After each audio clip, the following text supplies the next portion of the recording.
अच्छा चलो स्टार्ट करते हैं। आज हम ऐसा करते हैं कि इसका जो पार्ट 1 है ना वो हम आज कर देते हैं और फिर हमारी जो नेक्स्ट क्लास होगी उसके अंदर हम इसकी जो कोडिंग वाली चीज़ें हैं वो हम देख लेंगे और जो भी इसका पार्ट 2 वाला होगा तो वो सारी चीज़ें हम ना फिर डिस्कस कर लेंगे।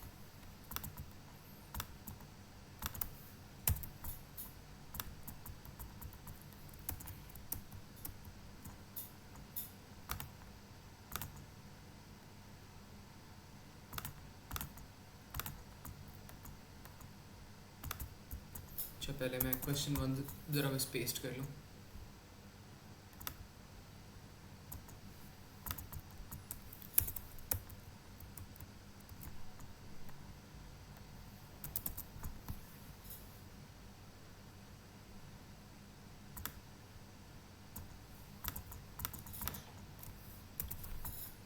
अच्छा यहाँ पर वो हमें क्या कह रहे हैं कि refer to the insert for the list of the pseudo code functions and operations. तो वो कह रहे हैं इस क्वेश्चन के लिए ना हमें इंसर्ट की ज़रूरत पड़ेगी। ठीक है, अब वो हमें क्या कह रहे हैं कि डीकम्पोजिशन हमारे पास क्या होती है।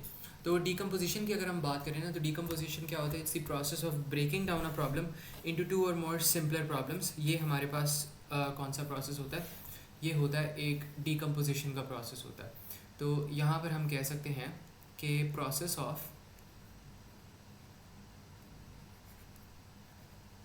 of breaking down a problem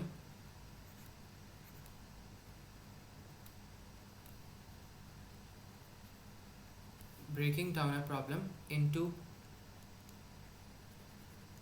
sub problems is known as decomposition. ठीक है, एक पॉइंट ये हो गया, एक मार्क मिल गया। अब आपने क्या करना है, ये आप बता दो कि इसके और फीचर्स क्या, मतलब इससे होता क्या है, इससे फ़र्क क्या पड़ता है। आपका कोड जो होता है it becomes easy to understand. तो आप यहाँ पे कह दो कि कोड बिकम्स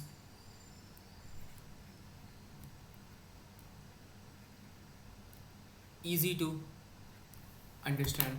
तो जो कोड होता है ना आपका वो क्या हो जाता है, वो it becomes easy to understand. अब वो यहाँ पे बी पार्ट में हमें क्या कह रहे हैं, the following pseudo code assigns a value to an element of an array. अब वो यहाँ पे आपके पास आ रहा है दिस एरे एन के अंदर आपने रखवा दिया 42।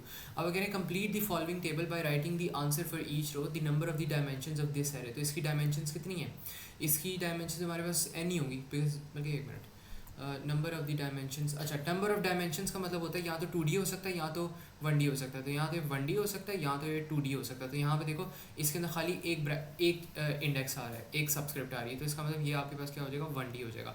अब वो कह रहे थे technical term for the minimum and the maximum values that the variable N may take. तो technical term for the minimum and maximum values ये मेरे ख्याल में होता है आपका जो अपर बाउंड होता है और जो लोअर बाउंड होता है वो होता है। तो वो कह रहा है कि एन के अंदर कितनी मैक्सिमम वैल्यू आ सकती है, तो लोअर बाउंड वैल्यू आ सकती है एंड अपर बाउंड आ सकती है। जब आप फॉर लूप यहाँ पे बनाते हो और फॉर लूप के अंदर आप लिखते हो for x equals to 1 to 50, तो जो 1 होता है वो लोअर बाउंड होती है, 50 अपर बाउंड होता है। अब वो कह रहे हैं technical term for the variable n in the pseudo code statement, तो इसको आप कहते हो सबस्क्रिप्ट। सबस्क्रिप्ट कह लो यहाँ मैक्सिमम और मिनिमम वैल्यू कितनी होती है ये आपके कोड पे डिपेंड करता है। ये आप डिसाइड करते हो। आपने जितनी दफ़ा अपना फॉर लूप चलाना है, वाइल लूप चलाना है, रिपीट लूप चलाना है, कभी आप लिख रहे हो for x equals to 1 to 10,000, कभी आप लिख रहे हो फॉर एक्स अगर क्या किया हो जिसमें ना लिखा हो मैक्स में जो वैल्यू स्टोर करता है वो कितनी होती है। नहीं, वो आपके पास होगी वो हमेशा वो आपको बताएगा कितनी होती है। वो मैंने एक छोटी सी आपको एक चीज़ बताई थी कि अगर अगर आपने मैक्सिमम या मिनिमम नंबर फाइंड करना है, वो दूसरा कॉन्सेप्ट है जिसके बारे में आप पूछ रही हो। उसमें ये करते थे, वो आपका ये होता था कि आपने मिनिमम नंबर फाइंड करना, मैक्सिमम नंबर फाइंड करना, तो उसमें मैक्सिमम में आप रखवा देते हो -10,000, मिनिमम के अंदर रखवा देते हो +10,000। बट ये तरीका थोड़ा सा जुगाड़ टाइप है, हर चीज़ के लिए नहीं चलता। तो इससे बेहतर तरीका ये है आपके मैक्सिमम और मिनिमम के अंदर पहली वाली कोई भी वैल्यू रखवा दो। जो भी वैल्यू आपके पास पहली आती है ना वो आप मिनिमम के अंदर भी रखवा दो, मैक्सिमम के अंदर भी रखवा दो। तो ये चीज़ जो होती है ना बेहतर होती है इसको कोड के अंदर परफॉर्म करना। अच्छा, अब सी पार्ट के अंदर हमें क्या कह रहे हैं, complete the pseudo code expression so that they evaluate to the values shown, any function and operators used must be defined in the insert. तो वो कह रहे हैं दिस इवैल्यूएट्स टू 67। अच्छा, ये मेरे ख्याल में सी की जो वैल्यू होती है ना वो होती है आस्की वैल्यू होती है मेरे ख्याल में ना, आस्की वैल्यू रिटर्न कर रहा है। तो हमने क्या करना है, हमने इंसर्ट से, मैं यहाँ पे इंसर्ट खोल देता हूँ और मैं दिखाता हूँ इंसर्ट के अंदर ये सारी चीज़ें लिखी होंगी। यहाँ पे वो हमें कह रहा है कि आपने ना इंसर्ट यूज़ करना है, तो हमें पता लगे इंसर्ट यूज़ करना है। अब ये पैरामीटर उसने सी लिया है और सी के कॉरस्पॉन्डिंग उससे 76 चाहिए। तो ये तभी हो सकता है जब आप सी की आस्की वैल्यू फाइंड आउट करें। और ये चीज़ें मुझे कैसे पता है? मुझे इसलिए पता है बिकॉज मैंने इंसर्ट बहुत ज़्यादा यूज़ किया हुआ है, प्रैक्टिस बहुत ज़्यादा की हुई है, तो आइडिया हो जाता है। तो let me just open it's insert, फिर मैं बताता हूँ।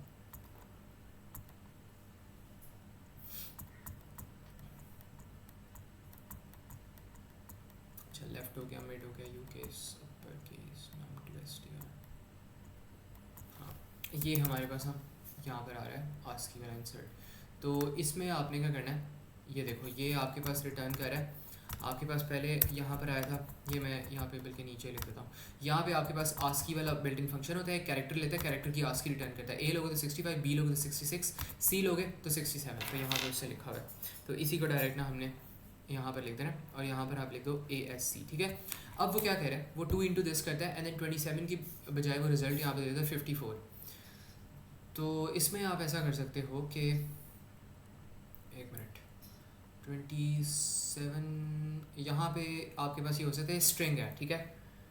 आप क्या कर सकते हो, अगर 27 इंटू 2 करो आपके पास क्या आता है, does it give you 54? Yes, it gives you 54। तो आपने 2 इंटू 27 की आपके पास 54 आ गए। लेकिन ये इंटीजर है, ये स्ट्रिंग है, स्ट्रिंग और इंटीजर की मल्टीप्लिकेशन नहीं होती। तो आपने स्ट्रिंग को आपने किस में कन्वर्ट करना है, आपने इसको इंटीजर में कन्वर्ट करना है। तो उसके लिए आपके पास बिल्ट इन फंक्शन होता है num to str, और ये नहीं str to num, because string है, स्ट्रिंग से str में करना है। अगर नंबर से str में करना है तो वो str to num होगा।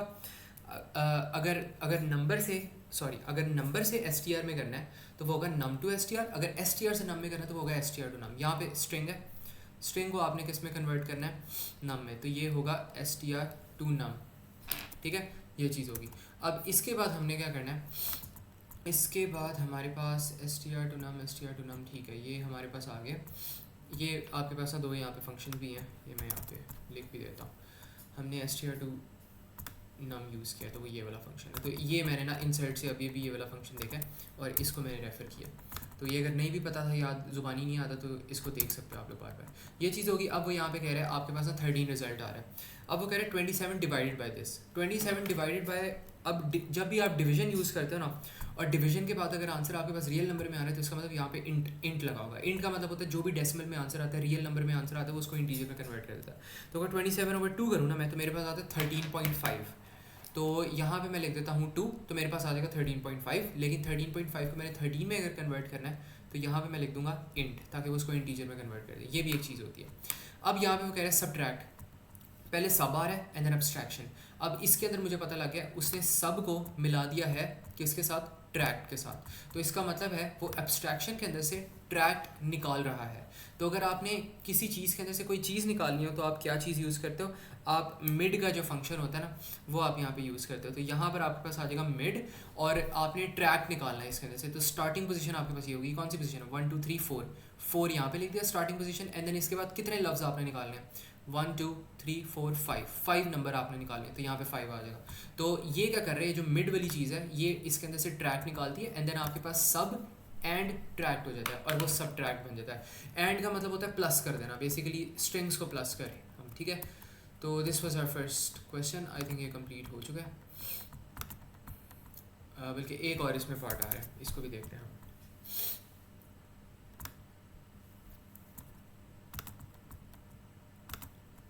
अच्छा, इसमें अब वो हमें क्या कह रहा है, वो कह रहा है evaluate the expression given in the following code, the variables have been assigned the values as follows.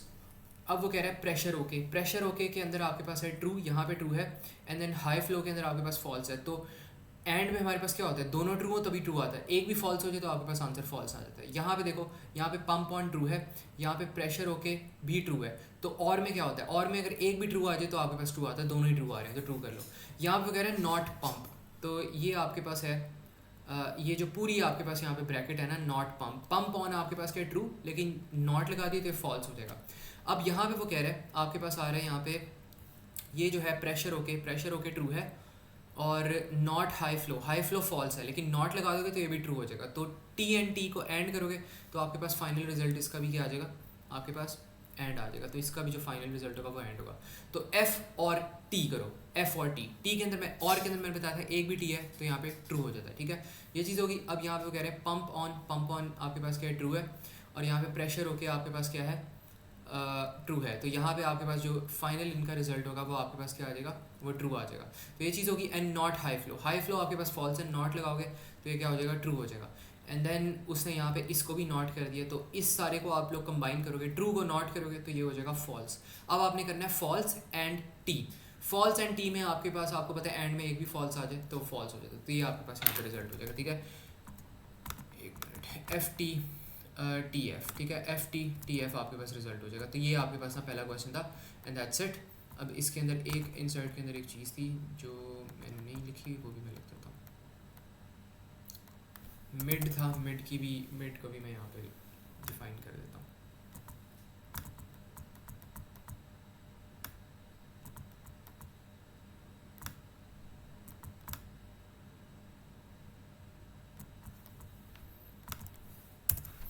अच्छा, ये चीज़ होगी। एंड देन इसके बाद हमने इंट यूज़ किया था, इंट को भी मैं यहीं पर ही कहीं लिख देता हूँ। ये न्यूमेरिक फंक्शन है हमारे पास, इंट जो है ना, ठीक है। तो ये सारे यहाँ पे फंक्शंस हैं, इनको बस आप लोगों ने देख लेना है, यूज़ कर लेना है, और ये यहाँ पे यूज़ हो रहे हैं। लिखने का मकसद ये था ताकि आप लोग देख सको कि यहाँ पे ये वाले जो सारे फंक्शंस हैं ना, these are the ones that are being used. तो ये था पहला क्वेश्चन और ये बहुत आसान था, ठीक है। इसमें स्कोर करना बहुत आसान था और इसके अंदर एक भी नंबर नहीं करने चाहिए। अच्छा, इसके बाद अब हमारे पास यहाँ पे आ रहा है एक सूडो कोड टाइप प्रॉब्लम आ रही है, इसको भी हम यहाँ पे देखते हैं।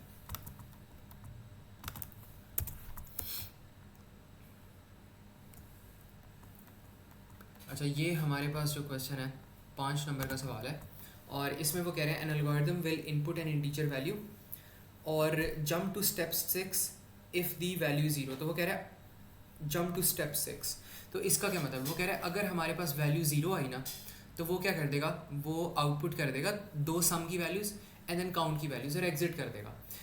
वरना वो क्या करेगा, सम करेगा और काउंट करेगा पॉजिटिव वैल्यूज़, सम करेगा और काउंट करेगा negative values. Repeat the step from step 1, output the 2 sum values and 2 count values. तो इससे समझ क्या आ रही है, वो कह रहा है एक वैल्यू को इनपुट करेगा, अगर वैल्यू 0 आ रही है तो वो जितने भी अभी तक हमारे पास रिजल्ट आएगा उसको आउटपुट करके कोड एग्जिट कर देगा, ये चीज़ करेगा।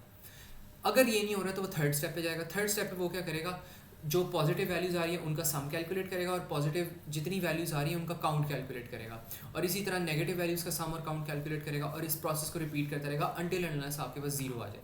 तो आपने क्या करना है, आपने एक फ्लो चार्ट बनाना है जो कि नंबर्स का सम जो है वो कैलकुलेट करेगा, पॉजिटिव और पॉजिटिव नंबर्स का और नेगेटिव नंबर्स का, और उनका काउंट भी करेगा। और जैसे ही 0, और जब तक 0 नहीं आता तब तक करता रहेगा, जैसे ही 0 आएगा आउटपुट करके कहानी उसकी ख़त्म हो जाएगी। तो यहाँ पर अगर मैं बनाऊँ, सबसे पहले आपके पास ना यहाँ पर आ जाएगा एक टेढ़ा सा जो बॉक्स है वो आएगा, आई थिंक सर्कल वाला बॉक्स आएगा बल्कि, ठीक है। इसके अंदर आपने क्या करना है, आपने इसके अंदर लिखना है स्टार्ट। कभी भी आपने फ्लो चार्ट को स्टार्ट करना है तो आपने सर्कल वाले से करना है।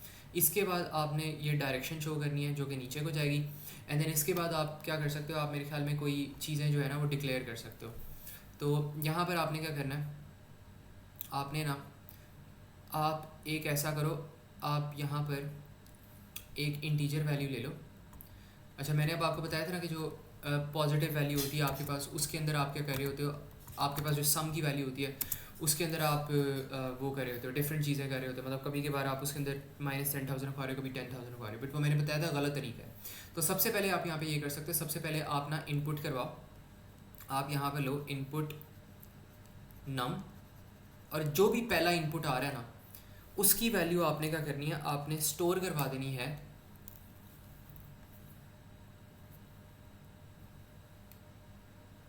बल्कि एक मिनट, हाँ बल्कि ठीक है, उसकी जो वैल्यू है ना वो आपने स्टोर करवा देनी है अपने जो भी आपके पास वो आ रहा होगा, क्या कहते हैं,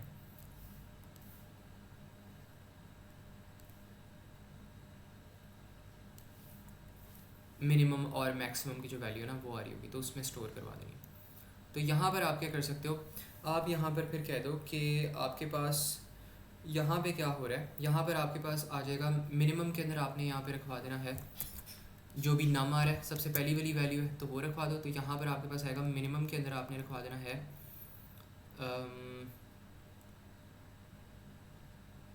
या बल्कि इसको भी ना करने का थोड़ा सा बेहतर तरीका हो सकता है, आई थिंक ये थोड़ा सा ज़्यादा कॉम्प्लेक्स हो जाएगा फॉर अ फ्लो चार्ट। इसको तो पॉजिटिव और नेगेटिव काउंट नहीं आएगा। वही हम करेंगे, इसमें आसान तरीके से हो जाएगा। तो इसको ऐसा करो, काउंट और सम करें ना, तो इसमें इसको भी इग्नोर करो, इसको भी डिलीट करते हैं। ठीक है, तो यहाँ पे आप लोग क्या करो कि यहाँ पर ना आप एक वो बना लो, बॉक्स बना लो, और इसके अंदर आपने क्या करना है, इसके अंदर आपने सबसे पहले ना इसके अंदर जो भी काउंट की वैल्यूज़ आ रही हैं वो आपने सेट करनी है। तो सबसे पहले आपने क्या करना है, आपने यहाँ पे लिखना है सेट, और सेट आपने क्या करना है, सेट आपने करना है negative count and then positive count, positive count to zero, zero पे ना इन सबको आपने सेट कर देना। तो यहाँ पर आएगा टू ज़ीरो। ठीक है, ये चीज़ यहाँ पर आपने करनी है। तो ये चीज़ कर ली। अब इसके बाद आपने क्या करना है, इसके बाद आपने क्या करना है, आपने एक और यहाँ पे बॉक्स बना दो,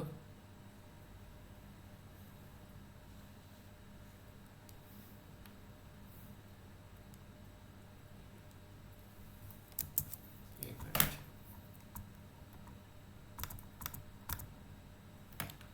एक मिनट, वन नोट थोड़ा सा ग्लिच कर गया, लेट मी रीओपन। आसान कोड है, कोई मुश्किल नहीं है, इसको बस वो डिक्लेरेशन हम कर दें फिर स्टार्ट करते हैं। अच्छा, ये चीज़ हमने कर दी,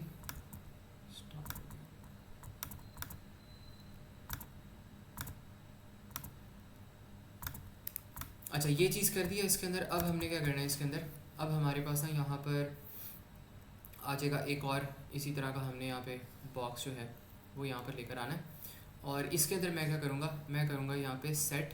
अब आपने सम भी तो स्टोर करना है, तो आप यहाँ पे कहो set negative sum and then positive sum to zero. तो ये भी ज़ीरो पे सेट कर लो, कर लिया ज़ीरो पे सेट। अब आपने क्या करना है, फाइनली अब आपने ना यहाँ पे इनपुट ले लेनी है, और इनपुट के लिए आप हमेशा इस तरह के बॉक्सेस यूज़ करते हो।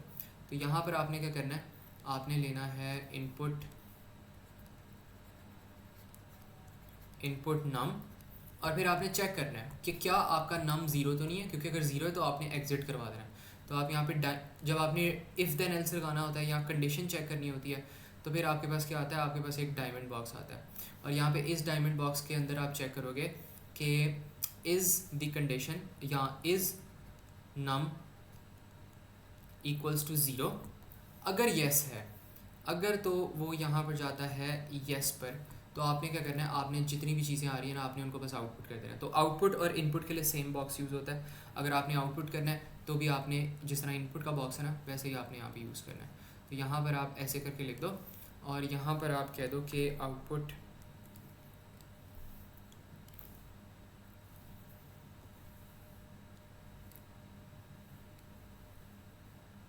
आउटपुट, और दो जो सम्स आ रहे हैं उनकी वैल्यू को आपने आउटपुट कर देना। तो यहाँ पे आप कर दो output negative sum and then negative count and then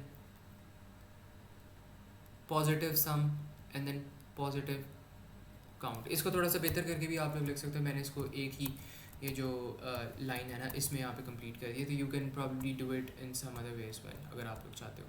ठीक है, तो ऐसे करके भी आप कर सकते हो। आप पहले पॉजिटिव आउटपुट कर दो, फिर आप नेगेटिव आउटपुट कर दो, आप इनके लिए दो बॉक्सेस बना लो। मैंने इनको एक बॉक्स में कर दिया ना, या बेहतर तरीका वैसे ही हो सकता है दो बॉक्सेस में ही कर दो, ताकि थोड़ा सा बेहतर लगे हमारा कोड।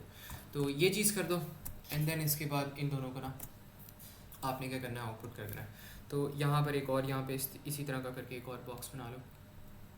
तो ये वाला बॉक्स आपके पास आएगा यहाँ पर, एंड देन ये फिर आपके पास हो जाएगा ऐसे करके, और फिर यहाँ पे इसके अंदर आउटपुट कर लो। तो यहाँ पर आपके पास आएगा output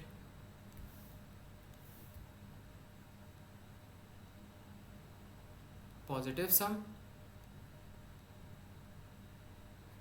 and then positive count. ठीक है, ये चीज़ होगी। एंड देन इसके बाद हमने क्या करना है, हमने यहाँ पे इनको फाइनली एंड कर देना है।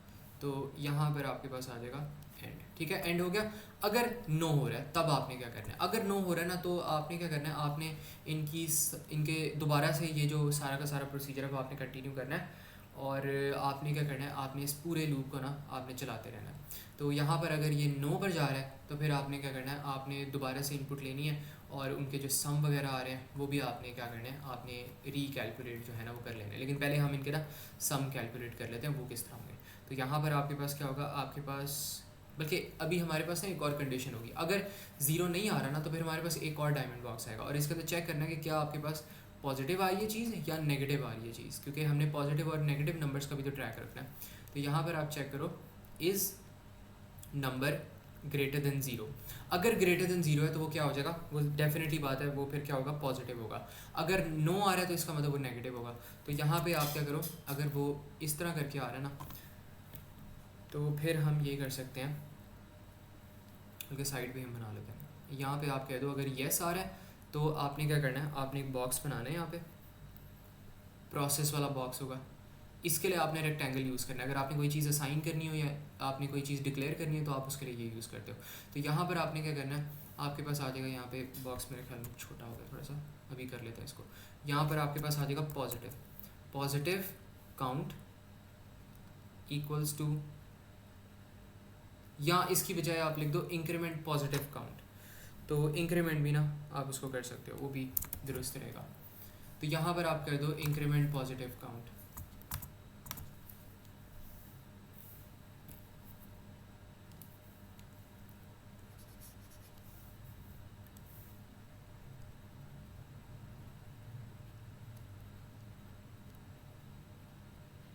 इंक्रीमेंट पॉजिटिव काउंट, और ये चीज़ हमने कर ली।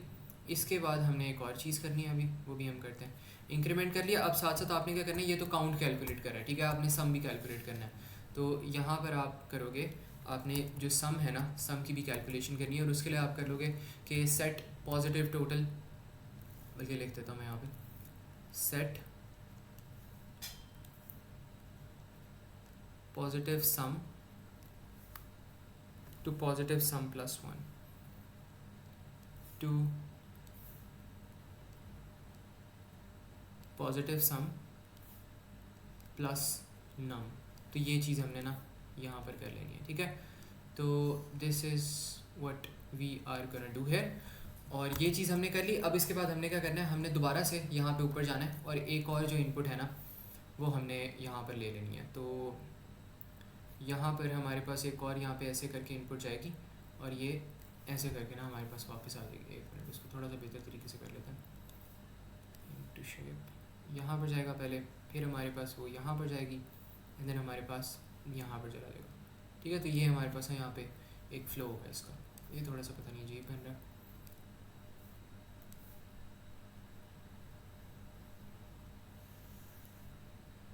ठीक है। तो इस तरह करना है, ये यहाँ पर जा रहा है हमारा एरो और फिर यहाँ पे इस तरह करके आ रहा है, ठीक है। तो ऐसे करके बना लिया।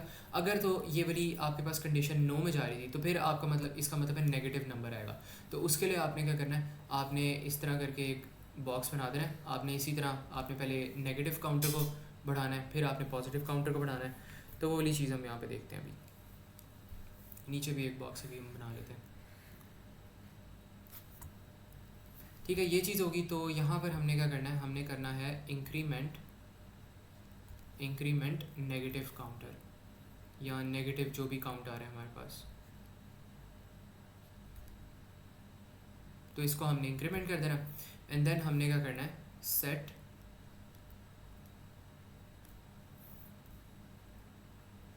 टू प्लस नम, यहाँ पे बीच में लिख दो सेट नेगेटिव सम टू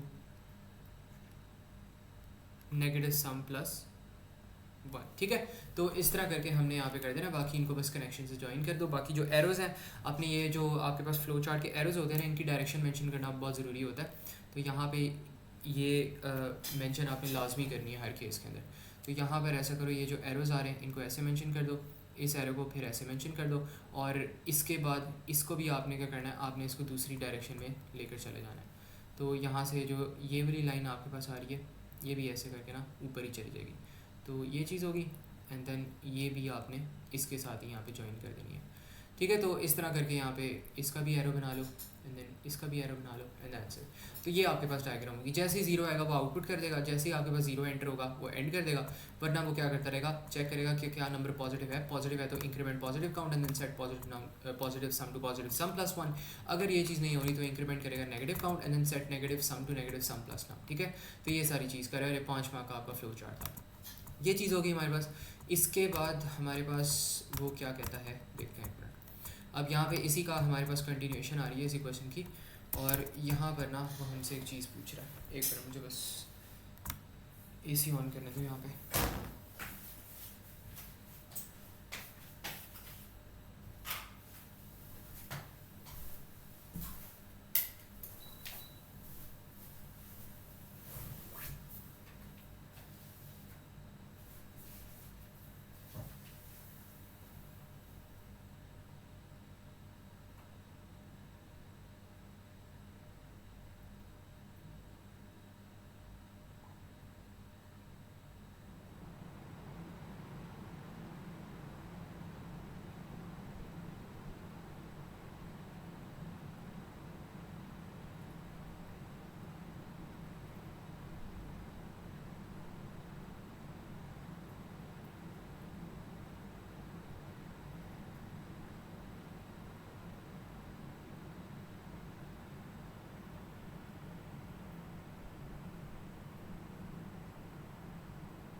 अच्छा, इसके बाद ना हमारे पास यहाँ पे एक और सवाल आ रहा है, और इसमें वो हमें क्या कहते हैं कि a software company is working on a project to develop a website for a school.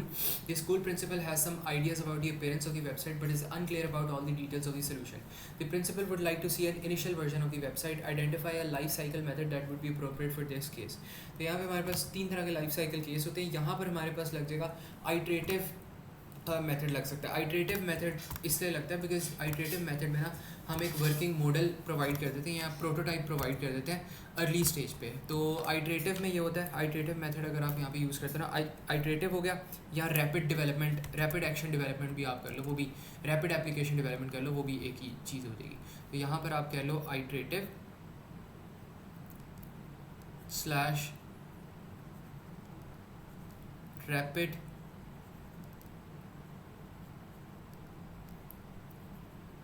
Application development. और इसमें क्या होता है, इसमें आपके पास ना यहाँ पे फ़ायदा ये होता है कि प्रोटोटाइप जो होता है ना वो प्रिंसिपल को एक अर्ली स्टेज पे आप दे सकते हो। तो यहाँ पर आप लिख सकते हो कि क्योंकि प्रिंसिपल ने कहा था कि उसने इनिशियल वर्जन देखना है, पहले उसने देखना फिर वो प्रूव करे, तो यहाँ पर आप कह सकते हो अर्ली प्रोटोटाइप इज़ अवेलेबल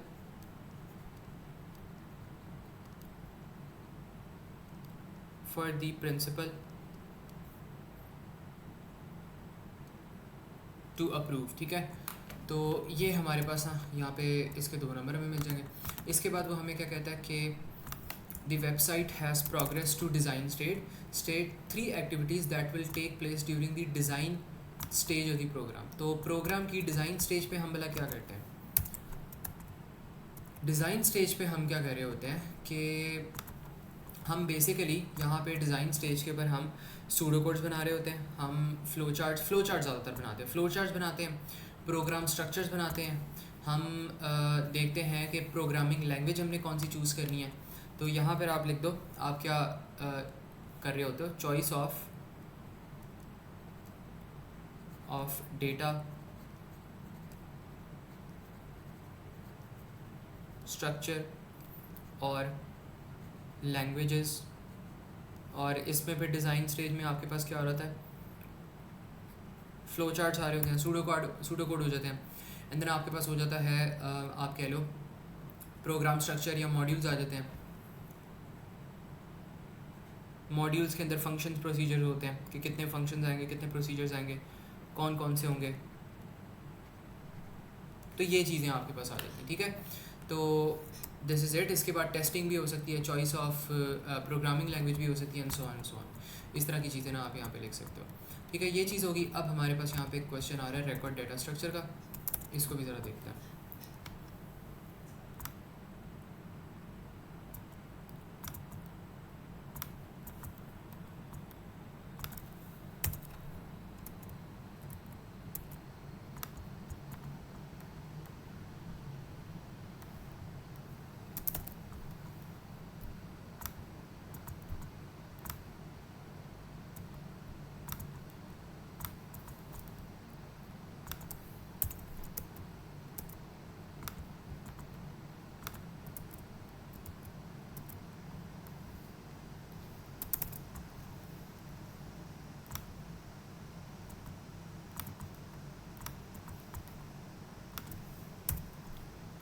अच्छा, यहाँ पे वो हमें क्या कह रहा है कि a programmer is writing a program to help manage clubs in a school.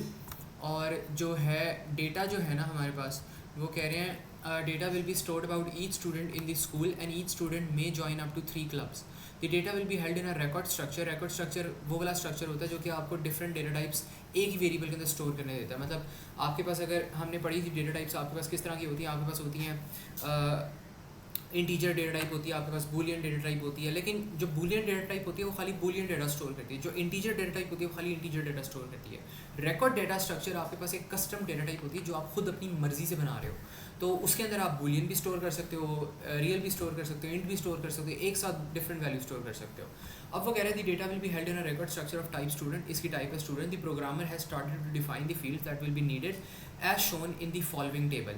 तो ये सारा डेटा स्टोर करना है. ये स्ट्रिंग आ रहा है, ईमेल भी स्ट्रिंग है, क्लब 2 क्लब 3 ये आपके पास इंटीजर्स आ रहे हैं. वो कह रहे हैं write a pseudo code to declare the record structure for the type student. तो इसका जो रिकॉर्ड स्ट्रक्चर है ना वो हमने डिक्लेयर करना है. मतलब अब हमने कस्टम डेटा टाइप बनानी है. तो इसका नाम क्या है डेटा टाइप का?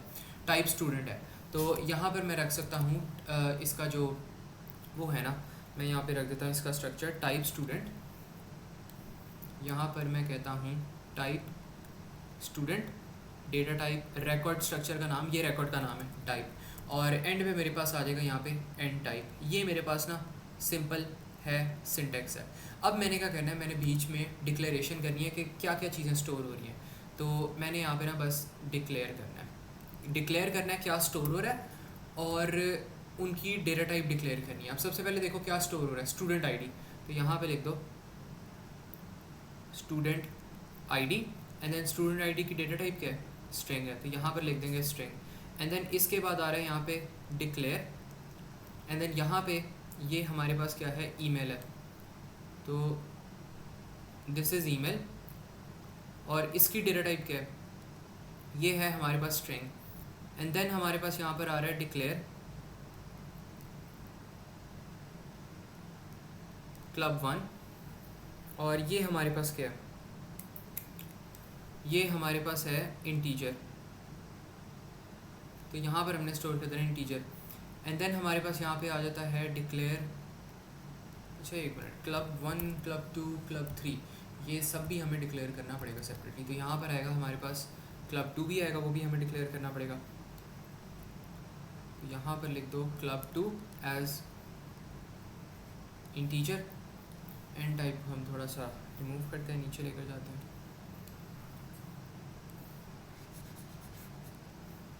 यहाँ पर फिर आप कर दो डिक्लेयर क्लब 3 एज इंटीजर.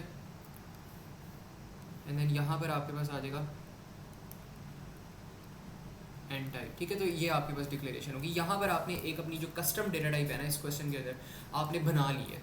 तो create the custom data type, create record. ये क्रिएट रिकॉर्ड वाला क्वेश्चन था. उससे कहा write a pseudo code to declare the record structure. मतलब आप क्रिएट कर रहे हो रिकॉर्ड स्ट्रक्चर में, तो उसको आपने इसी तरह क्रिएट करना है.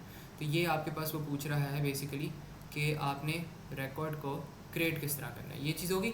अब वो कह रहे हैं 1D array membership containing 3000 elements will be used to store the student data. Write the pseudo code to declare the membership array. वो कह रहे हैं मेंबरशिप एरे क्या करेगा, उसके अंदर 3000 एलिमेंट्स है और वो स्टोर करेगा स्टूडेंट का डेटा. तो अब मेंबरशिप के अंदर सारा का सारा स्टूडेंट का डेटा आएगा. मतलब स्टूडेंट आईडी आएगी, क्लब 1 क्लब 2 क्लब 3. तो यहाँ पर आप क्या करो, आसान तरीके से अगर इसको सॉल्व करना है तो यहाँ पर आपने क्या करना है, आपने मेंबरशिप को आपने डिक्लेयर करना है। तो यहाँ पर आप लिख दो डिक्लेयर मेंबरशिप।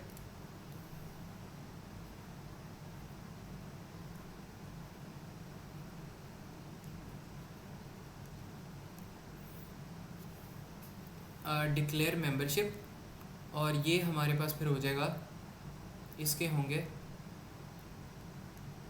1 से लेके 3000 एलिमेंट्स, और हाँ यही होगा बस। और इसकी डेटा टाइप क्या हो जाएगी, इसने सारा का सारा स्टूडेंट का डेटा स्टोर करना है, तो इसकी डेटा टाइप आप रख दो स्टूडेंट। स्टूडेंट आपने एक रिकॉर्ड ऊपर डिक्लेयर करवाया था जिसके अंदर स्टूडेंट का सारा डेटा पॉसिबल था कि आप स्टोर कर लो। तो इसकी डेटा टाइप अगर आप स्टूडेंट रख लोगे ना, मतलब ये वाली जो आपने डेटा टाइप कस्टम स्टूडेंट के नाम से आपने जो डेटा टाइप बनाई है उसको डिक्लेयर, इसकी डेटा टाइप वो रख दो स्टूडेंट। तो मतलब अब इसका मतलब क्या है कि जो मेंबरशिप वाली एरे आपने बनाई है ना, इसके अंदर स्टूडेंट आईडी भी आ सकती है, ईमेल भी आ सकती है, क्लब 1 क्लब 2 क्लब 3 की भी इन्फॉर्मेशन आ सकती है, ठीक है। अब वो कह रहे हैं थर्ड पार्ट के अंदर some of the elements of the array will be unused give an appropriate way of telling an unused array element. तो अनयूज्ड एलिमेंट जो होते हैं उनके अंदर आप स्पेसेस रखवा दें, उनके अंदर आप ज़ीरो रखवा दो, या आप कह दो कि हाँ ज़ीरो रखवा दो, या आप कह दो एम्प्टी स्ट्रिंग रखवा दो।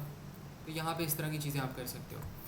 तो यहाँ पर आप कह सकते हो असाइन एन एम्प्टी स्ट्रिंग और unusual value, assign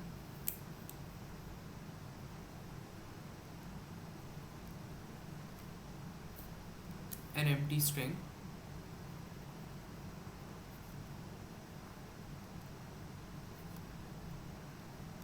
assign an empty string to the values जो कि हैं अनयूज्ड है, ठीक है। तो ऐसे आप कर सकते हो।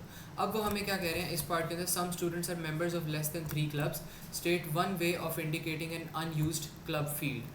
तो वो कह रहे हैं अनयूज्ड क्लब फील्ड को हमने बताना है।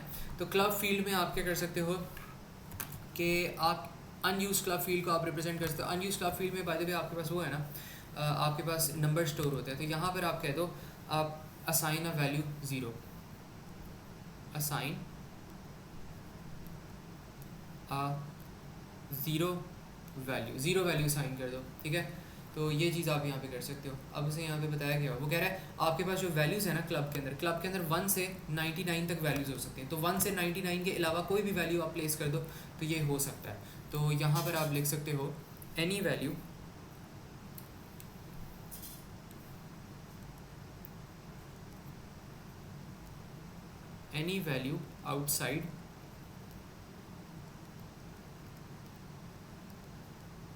आउटसाइड दिस रेंज, ठीक है। इस रेंज के वैल्यू एनी आउटसाइड जो होगी ना वो आप यहाँ पे रखवा सकते हो। तो ये चीज़ होगी। एंड देन इसके बाद आपने यहाँ पे क्या करना है, आपने एक छोटा सा यहाँ पे कोड लिखना है। तो ये हम चेक करते हैं किस तरह यहाँ पे काम कर रहा है। एक प्रोसीजर हमने लिखना है, प्रोसीजर गेट आईडी के नाम से। Let's see this.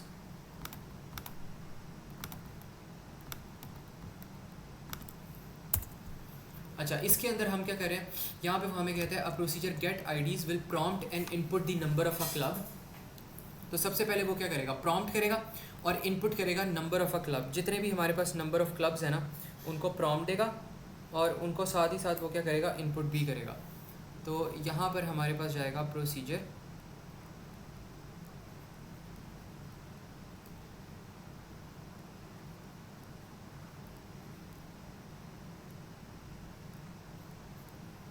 Procedure gate IDs, और इसके बाद हमारे पास हमने प्रॉम्प्ट देना। प्रॉम्प्ट का मतलब होता है कि अप्रोप्रिएट जो आउटपुट है ना वो यहाँ पर दे दो। तो यहाँ पर हमारे पास आ सकता है, लेट्स सी, ये पेन मेरा थोड़ा सा ना आज बहुत तंग कर है।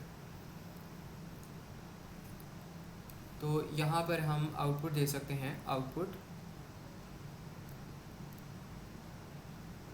Enter the number of clubs. तो एंटर कर दिया। एंड देन इसके बाद हमने क्या करना है, हमने इनपुट लेना है। इनपुट को कह दो एन, इनपुट है नंबर ऑफ क्लब्स, एन के अंदर नंबर ऑफ क्लब्स है। अब वो कह रहा है output the student ID of all the students who are member of that club. तो हमने उन बच्चों की स्टूडेंट आईडी आउटपुट करनी है जो कि उस क्लब के मेंबर हैं। तो ये हम कैसे चेक कर सकते हैं, हमने देखना है क्लब वन में हम देखेंगे कि अगर क्लब वन की जो वैल्यू है वो लेट्स सपोज हमारे पास अच्छा एक मिनट बल्कि input the number of a club, number of a club हमने ना इनपुट करना है। ये नंबर ऑफ अ क्लब है, ठीक है, नंबर ऑफ अ क्लब मतलब कोई भी नंबर हो सकता है इसके अंदर, क्लब 1 हो सकता है, क्लब 2 हो सकता है, club 3, club 5, club 6 and so on. तो वो हमने हर क्लब के अगेंस्ट जो है ना क्लब 1 का भी चेक करना है। अगर ये नंबर हमारे पास क्लब 1 का रह रहा है तो क्लब 1 के बच्चे आउटपुट कर देना, वरना क्लब 2 के एंड देन क्लब 3 के।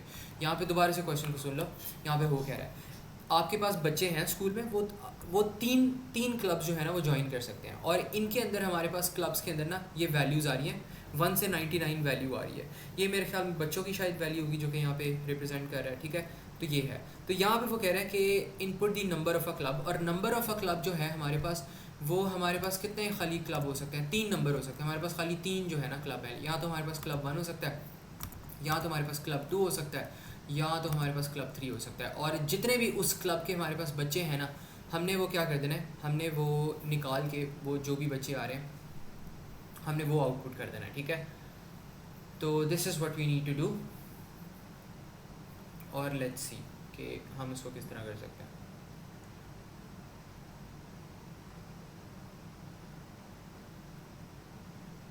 हमारे पास टोटल बच्चे यहाँ पे कितने आ रहे हैं, थोड़ा सा ना ये डिफ़िकल्ट क्वेश्चन है यहाँ पे, एक मिनट इसको थोड़ा सा आई थिंक रीड कर लेना चाहिए। A 1 DRM membership containing 3000 elements will be used to store the student data.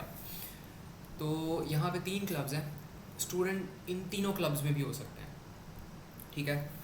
और क्लब की वैल्यू है any value in the range 1 to 99, Carmen 47@, ठीक है, ये ईमेल है, ये स्टूडेंट आईडी है। अच्छा, अब वो कह रहा है कि हमने क्या करना है, prompt and input the number of a club, output the student ID of all the students who are members of that club. जो भी स्टूडेंट उस क्लब के मेंबर है उसको हमने आउटपुट करना है। Right account of all the students in the given club. तो गिवन क्लब्स के अंदर जितने भी स्टूडेंट्स हैं उनका जो काउंट आ रहा है ना, वो भी हमने यहाँ पे प्लस करना है कि उस क्लब के अंदर हमारे पास कितने बच्चे हैं। तो I think what we can do here is कि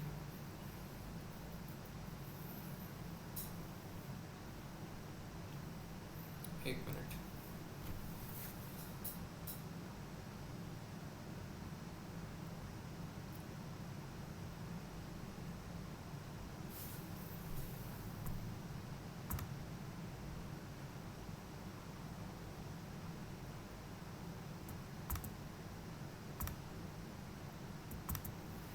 अच्छा इसमें फिर आप पता है क्या करो, आप यहाँ पर ना चेक कर लो। सबसे पहले आपने नंबर ऑफ़ अ क्लब तो आपने यहाँ पे कर दिया है। अब एक जो बच्चा है ना उसका जो नंबर आपने एंटर किया है क्लब का, वो क्लब नंबर क्लब 1 के अंदर भी आपको मिल सकता है, क्लब 2 के अंदर भी, क्लब 3 के अंदर, बिकॉज दो क्लब्स हैं। और टोटल बच्चे कितने हैं 3000। तो यहाँ पर आप सबसे पहले क्या करो, आप ये 3000 तक का ना एक लूप लगा दो। तो यहाँ पर हम लूप लगाते हैं for x equals to 1 to 3000 का।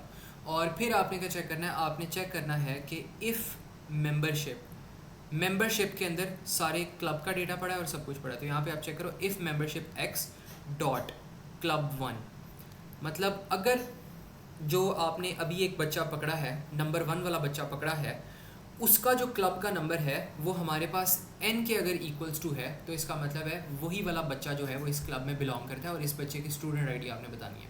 या तो हमने ये करना है, या हम और लगाते हैं यहाँ पे, और हम यहाँ पे लिखते हैं दोबारा, और मेंबरशिप हो सकता है वो क्लब 2 में भी उसका सेम नंबर हो, तो क्लब 2 को भी चेक करना है। और membership x dot club 3 equals to n। Then हमने क्या करना है, अच्छा ये वाली कंडीशन हम लगा क्यों रहे हैं, हमने सबसे पहले क्लब का नंबर एंटर करवाया ऊपर से, और फिर हमने हर बच्चे को देखा। हमने देखा क्या जो मेरे पास बच्चा नंबर 1 आ रहा है, क्या उसका जो क्लब 1 के अंदर नंबर है वो इस नंबर के इक्वल्स टू है या नहीं है। फिर हमने चेक किया क्या जो हमारे पास बच्चा नंबर 1 है उसका क्लब 2 के अंदर जो नंबर है वो क्या इस हमारी इनपुट वाले नंबर के इक्वल्स टू है या नहीं है। अगर उसके भी इक्वल्स टू नहीं है तो फिर क्लब 3 को देख लो, इनमें से कोई अगर एक भी वैल्यू ट्रू होती है इसका मतलब बच्चा उस क्लब में है। और फिर हम यहाँ पे क्या कर सकते हैं, हम यहाँ पे लिखेंगे देन, और बच्चे का जो काउंट है वो हमने क्या कर लेना, वो हमने इंक्रीज़ कर लेना। तो यहाँ पर आपके पास आ जाएगा count equals to count plus 1, and then हमने क्या करना है, हमने यहाँ पे करनी है आउटपुट। तो यहाँ पर हमारे पास आ जाएगा आउटपुट, एंड देन ये हमारे पास हो जाएगा आउटपुट मेंबर मेंबरशिप इंडेक्स, या आप यहाँ पे लिख दो मेंबरशिप एक्स लिख दो। मेंबरशिप एक्स स्टूडेंट की आईडी भी, मेंबरशिप मतलब इस वाले बच्चे की जो भी स्टूडेंट आईडी आ रही है ना, वो आपने यहाँ पे क्या कर देनी है, आपने आउटपुट कर देनी है। तो ये चीज़ कर दिया, एंड देन यहाँ पर आपके पास आ जाएगा नीचे एंड इफ, और इसके बाद आपने क्या करना है, आपने यहाँ पे लगाता है नेक्स्ट एक्स। तो यहाँ पर आप लगा दो नेक्स्ट एक्स। डॉट क्यों हो रहा है? क्या नहीं किया, डॉट क्यों हो रहा है इसमें? डॉट क्योंकि रिकॉर्ड है, रिकॉर्ड्स में इसी तरह ही होता है। देखो रिकॉर्ड्स में आपने क्या करना है, अगर आपने ये जो मेंबरशिप है ये स्टूडेंट का डेटा स्टोर कर रहा है, तो अगर आपने स्टूडेंट नंबर 1 का डेटा स्टोर करना है तो आप पता क्या करोगे, आप यहाँ पे लिखोगे मेंबरशिप एक्स। अगर आप मेंबरशिप एक्स लिखते हो ना खाली यहाँ पे, ये मैं चीज़ यहाँ पे साइड पे समझाता हूँ।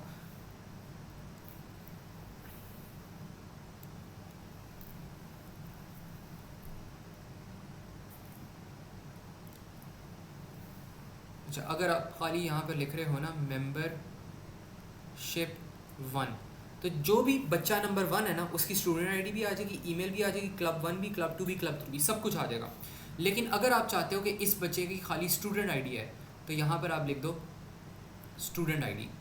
अगर आप चाहते हो कि इस बच्चे की खाली ईमेल आए तो इसकी जगह आप लिख दो यहाँ पे ईमेल लिख दो। इसी तरह अगर आप चाहते हो इसका क्लब 1 का नंबर आए तो आप यहाँ पे मेंबरशिप 1 डॉट क्लब नंबर लिख दो। अगर आप खाली मेंबरशिप 1 लिखते हो ना तो वो सारा का सारा ये जो डेटा है वो आपको प्रिंट करके दे देगा। लेकिन अगर आप स्पेसिफिक चाहते हो तो डॉट के बाद आपको स्पेसिफाई करना पड़ता है कि कौन सी चीज़ आपको चाहिए। तो अब ये चीज़ समझ आइए, क्योंकि हमने इसको यहाँ पे मेंबरशिप को डिक्लेयर किया था विद स्टूडेंट, और स्टूडेंट के अंदर तो ये सब कुछ पड़ा हुआ है। तो अगर जब आप मेंबरशिप 1 लिखते हो ना तो इसके अंदर सब कुछ आ जाता है। अगर स्पेसिफिक चीज़ चाहिए तो आपको स्पेसिफिक चीज़ यहाँ पे लिखनी पड़ेगी। तो इसी तरह यहाँ पे कोड में आपने ये किया, सबसे पहले आपने क्लब का नंबर आपने इनपुट किया और फिर आपने चेक किया कि क्या आपके पास वो वाला जो बच्चा आ रहा है उसका क्लब 1 के अंदर जो नंबर है वो हमारी इनपुट के इक्वल्स टू है, या अगर ये चीज़ नहीं ट्रू हो रही तो क्या उसका जो क्लब 2 के अंदर नंबर है, अगर वो क्लब 2 के अंदर है तो क्या वो n के इक्वल्स टू है, या अगर क्लब 2 में भी वो एग्जिस्ट नहीं करता तो आपने चेक करना है क्या उसका जो क्लब 3 में नंबर है वो हमारी n के इक्वल्स टू है या नहीं है। अगर किसी में भी हमारे पास नंबर मैच आ गया इसका मतलब वो वाला बच्चा इस क्लब में रहता है, और हमने फिर क्या कर देना उस बच्चे का काउंट कर देना एंड देन आउटपुट हमने कर देनी उसकी स्टूडेंट आईडी। तो इसका मतलब बच्चा वो ना गिवन काउंट में रह रहा है। तो यहाँ पे वो कह रहा है output account of all the students in the given club. तो जो भी हमारे पास गिवन क्लब है उसमें हमने यहाँ पे क्या कर देना, आउटपुट कर देना। अगर हमारे पास उसका जो डेटा आ रहा है ना उसकी जो आईडी आ रही है वो यहाँ पर आ रही है, ठीक है। तो यहाँ पे ना क्लब का हमारे पास कोई क्लब की कोई वैल्यू होती है आपके पास, इसकी लेट्स सपोज वैल्यू 1, इसकी 14 है, इसकी 27। लेट्स सपोज हमने यहाँ पे 27 एंटर किया है n की जगह, ठीक है। तो 27 किसका नंबर है, क्लब 3 का नंबर है। तो आप यहाँ पे चेक करोगे क्या जो बच्चा नंबर 1 है उसका क्लब 1 के अंदर जो नंबर है वो 27 के इक्वल्स टू है, नहीं है। क्या क्लब 2 के अंदर इक्वल्स टू है, नहीं है। क्या जो यहाँ पे इस बच्चे का क्लब 3 वाला नंबर है ये इसका आंसर आ जाएगा 27, और n के अंदर भी हमने 27 एंटर किया था। तो ये दोनों मैच हो गए, इसका मतलब ये वाला बच्चा इसके अंदर एग्जिस्ट कर रहा है। तो इसका काउंट कर लो और इस बच्चे को आपने क्या करना है, इसकी आईडी भी जो है ना वो आपने इंक्रीज़ कर देनी है। तो इसका मतलब ये बच्चा इस क्लब के अंदर डेफिनेटली एग्जिस्ट कर रहा है। अगर ये बच्चा इस क्लब के अंदर एग्जिस्ट कर ही ना रहा होता ना तो फिर यहाँ पे मेंबरशिप एक्स डॉट क्लब 3 में आपके पास क्या आ जाना था, आपके पास अनयूज्ड एलिमेंट्स पड़ा हुआ थे, आपके पास एम्प्टी स्ट्रिंग पड़ी थी। हमने यहाँ पे जिस तरह किया था ना कि some of the appropriate elements will be unused, तो उनको हमने किस तरह शो करा, तो यहाँ पे एम्प्टी स्ट्रिंग आ जाएगी। यहाँ बल्कि हमने लिखा था 0 वैल्यू साइन कर दें। क्लब आपके पास इंटीजर है तो वहाँ पे आप 0 वैल्यू साइन कर दो। अगर ईमेल आपके पास एम्प्टी है या कोई और चीज़ एम्प्टी है तो उसमें एम्प्टी स्ट्रिंग आप रखवा सकते हो to show that it's empty. अगर इंटीजर है, इंटीजर को शो करना है वो एम्प्टी है तो इंटीजर के अंदर 0 रखवा दो। स्ट्रिंग को शो करना है वो एम्प्टी तो उसके अंदर आप रखवा दो एम्प्टी स्ट्रिंग रखवा दो। तो इस तरह करके हमने चेक करना है, तो ये हो जाएगा। अगर आपके पास यहाँ पे कोई बच्चा एग्जिस्ट नहीं ना कर रहा ना तो मेंबरशिप एक्स डॉट क्लब 3 की वैल्यू हमेशा आपके पास एम्प्टी रिटर्न होगी, मतलब 0 रिटर्न होगी, सॉरी, बिकॉज क्लब 3 आपके पास इंटीजर है। वरना हमेशा इसकी जो value membership x dot club 3 इसकी वैल्यू हमेशा 27 होगी, और मेंबरशिप एक्स डॉट क्लब 2 इसकी वैल्यू हमेशा वो होगी 14 होगी, और मेंबरशिप एक्स डॉट क्लब 1 की वैल्यू हमेशा 1 होगी, ठीक है। तो चाहे आपके पास बच्चा नंबर, चाहे आपके पास x की वैल्यू के अंदर 1 आ रहा है, 2 आ रहा है, 3 आ रहा है, 4 आ रहा है, 500 आ रहा है, ये जो पूरा रिजल्ट है इसके अंदर 1 आएगा, इसके अंदर सेकंड वाले के अंदर 14 आएगा, और एंड वाले के अंदर आपके पास 27 आएगा। तो उसको आपने इनके साथ मैच करना है। अगर वो इनके साथ मैच हो रहे हैं इसका मतलब वो बच्चा यहाँ पे एग्जिस्ट कर रहा है। अगर मैच नहीं हो रहे तो इसका मतलब ये वाला जो चीज़ है ना इसके अंदर आपके पास 0 पड़ा होगा, बिकॉज हमने ऊपर लिखा है कि अगर आपके पास अनयूज्ड एलिमेंट्स हैं क्लब फील्ड के अंदर तो उनके अंदर आपने 0 रखवा देना, तो इसका मतलब कोई भी बच्चा नहीं है वहाँ पे। तो ये बस हमने यहाँ पे चीज़ करनी है। तो जैसे जैसे बच्चे आ रहे हैं उनके फिर स्टूडेंट आईडी भी अपडेट करवाते हैं। स्टूडेंट आईडी हमारे पास यूनिक होगा, लेकिन ये वाला जो नंबर है ये रिपीट हो सकता है। ये हर क्लब, जो भी बच्चा क्लब के अंदर बिलोंग करता है उसको एक ही नंबर मिलेगी, एक ही उसको चिट्ठी मिलेगी, ठीक है। तो ये हमने यहाँ पे कोड लिखा है and I hope it's clear. बाकी जो हमारे पास फिर रेस्ट ऑफ द पेपर होगा ना वो फिर हम प्रॉब्ली आज रात